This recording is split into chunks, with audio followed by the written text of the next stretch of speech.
Iroquois and Algonquin for 4th graders.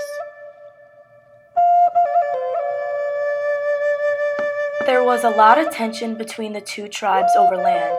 This means that they were enemies. In 1642, the Iroquois attacked the Algonquins in the winter. So as you can see, these two tribes did not have a good relationship at all.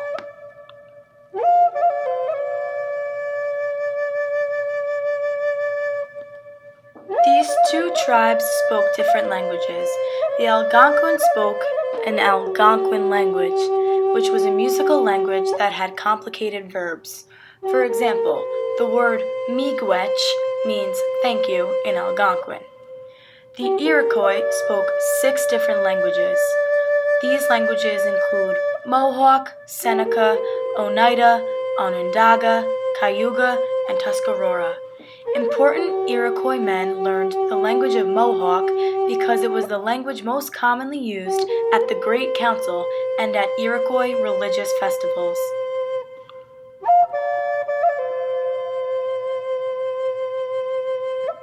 The Iroquois and Algonquin had two different types of shelter. The Algonquins lived in wigwams, which were dome-shaped birch bark houses made for a single family unit.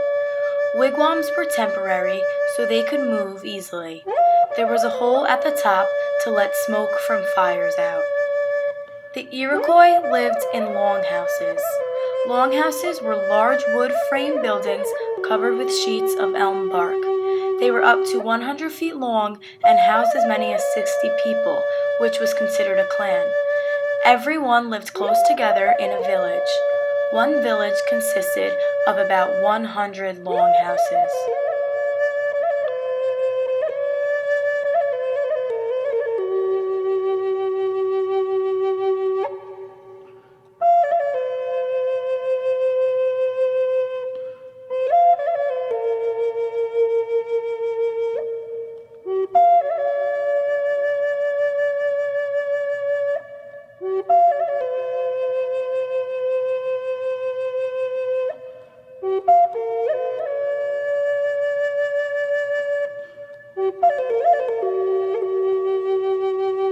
Algonquin women wore long dresses with removable sleeves, while men wore breech clothes, which was animal fur, and leggings.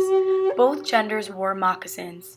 Clothing was mostly made out of mammal, bird, and fish skins. They were tanned through a smoking process and then stretched to make softer, more usable leather. Women made the clothing for themselves and their family. They decorated with feathers, shells, paints, and porcupine quills. Iroquois women wore wraparound skirts with short leggings and sometimes a special beaded tiara. Men also wore breech clothes with long leggings. They adopted European costume like long cloth shirts with fancy beadwork. Iroquois made their clothing from soft deerskin. Both genders wore moccasins as well. Women often kept their hair long, while men wore their hair in a mohawk.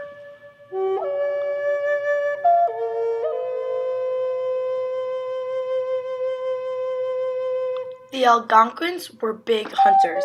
They hunted deer, moose, bear, and fish. Some grew corn and squash, but most got crops from trading with neighboring tribes.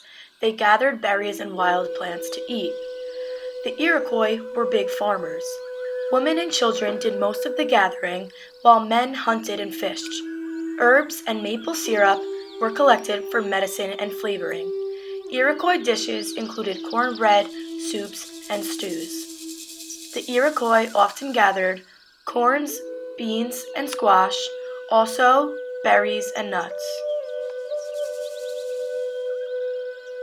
The Algonquins lived north of the Iroquois. They lived in parts of Canada like southern Quebec and eastern Ontario. They migrated from the Atlantic coast and had short summers and long winters. The Iroquois lived in the northeastern woodlands of New York State. Many Iroquois still live in New York today or across Canada's border. They lived on the east coast of the U.S.